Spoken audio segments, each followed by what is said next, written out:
Paying vendors electronically rather than by check has become a common practice. It requires generation and transmission of what's known as a NACHA file for payment via ACH. In this tutorial, we'll show you how to set up Sage Mass 90 and Mass 200 to generate the required NACHA files so you can begin to make payments electronically to your vendors. We've broken the setup into 4 steps, which are requesting that your bank set up ACH on your account and provide their NACHA file specs, activating ACH electronic payments in accounts payable, setting up a bank code for electronic payments, and setting up a vendor to be paid via ACH. Note that in this tutorial, we'll only be covering the setup of this feature. The actual processing of an electronic payment will be covered in another tutorial. So let's begin with step 1. You'll need to contact your bank with 2 requests. First, that they set up ACH on your account or accounts, and second, that they provide a copy of their NACHA file layout so you can properly configure your system. There are some variations in each bank's setup, so if you want to set up electronic payments on accounts at multiple banks, you'll need to obtain the NACHA file layout for each one. Now let's move to step 2, which is activating ACH electronic payments in your Sage Mass 90 or Mass 200 system. We'll do this in Accounts Payable, so let's begin by going to our menu tree and open Accounts Payable, Setup, Accounts Payable Options. Here we'll open the ACH tab, and we'll enable ACH electronic payments by checking the box. You may have noticed that checking the box has enabled the other fields on the screen. Let's now examine these setup options. Print Vendor Remittance Advice. If you check this box, a remittance advice will be printed on blank paper with a listing of invoices paid by the ACH.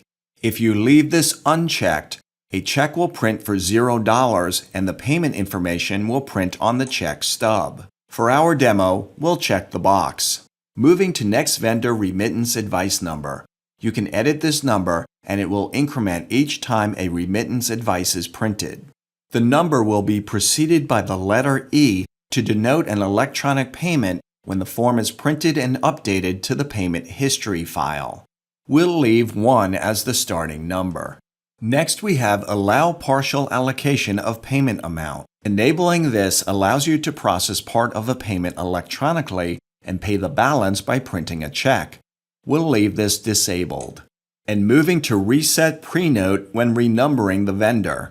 A prenote is a test file for $0 that is sent to the vendor's bank to ensure that the account is correctly set up for electronic payments. You should enable this if you're sending prenotes and want to send a new prenote if the vendor number is changed.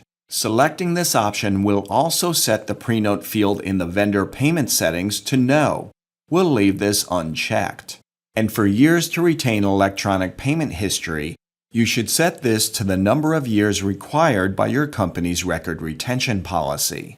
It will accept anywhere from 2 to 99 years, and for this demo, we'll set it to 10 years. And finally here, the ACH Electronic Payments folder. This is the location where the ACH files will be stored once they're generated and ready to upload to your bank. In a network environment, this should be the UNC path and not a drive letter mapping.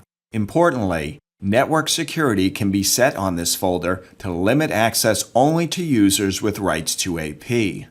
For this demo, the same folder used to store our paperless documents will be used to store the ACH files. And that completes our review of options on the ACH tab.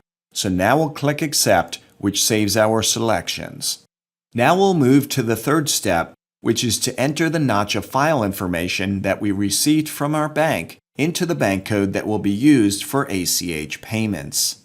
To do this, we'll go back to the menu tree and under Accounts Payable, Setup, we'll select ACH Interface Maintenance.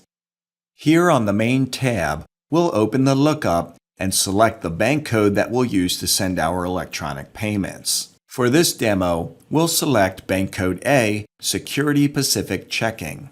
Account type has 2 options, checking, which is the default, and savings, and we'll leave it as checking. For pre-note approved, this box must be checked in order to process ACH payments. The next section contains the bank's routing transit numbers, which you'll need to complete using the NACHA file specs provided by your bank. For this demo, we've gone ahead and entered some example numbers in these fields.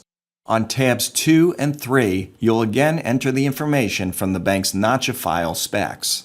We're not going to review the fields on these tabs because the information is specific to each bank. So now let's click Accept to save our settings. For this demo, we're only going to set up one bank for ACH, so we'll go ahead and close the window. And that completes step 3, and now we'll move on to step 4, setting up a vendor to be paid via ACH. Before proceeding, you'll need the vendor's bank account number, routing/transit number, bank account type, and bank description. Let's assume that we've obtained this information, so we'll continue forward.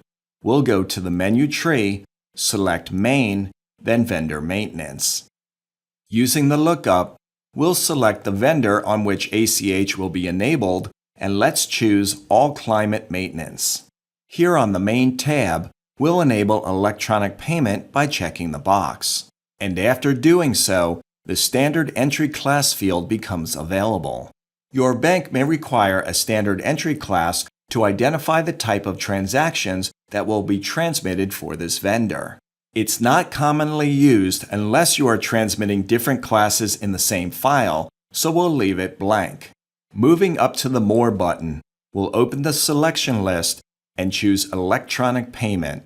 Note that this option is only available after the electronic payment box has been checked. If you're setting up electronic payment on the vendor for the first time, you'll need to save the changes before proceeding, and we'll hit Yes. This opens the vendor electronic payment screen, and here we'll enter the vendor's bank information. For demo purposes, we'll use some fictitious info starting with 123456 as the bank account number, for routing/transit number 124000025, and for bank account type checking, and bank description will be Bank XYZ. For distribution method, the selections are designed to allow distribution to multiple accounts or to pay a portion electronically and the remainder by check. Percent of net will multiply the total payment amount by the percentage entered for deposit into this account. Percent of gross will multiply the total of the payment plus any discounts by the percentage entered. Fixed amount would be a specific dollar amount. Percentage of net is most commonly used, so we'll leave it as our selection, and in the %/amount field, we'll enter 100%. This will deposit the full amount of the payment into this account. Moving to Pre-Note Sent. Recall that a pre-note is a test file for $0 that is sent to the vendor's bank to ensure the account is correctly set up for electronic payments. Your selection here will depend on the policies of your company and bank.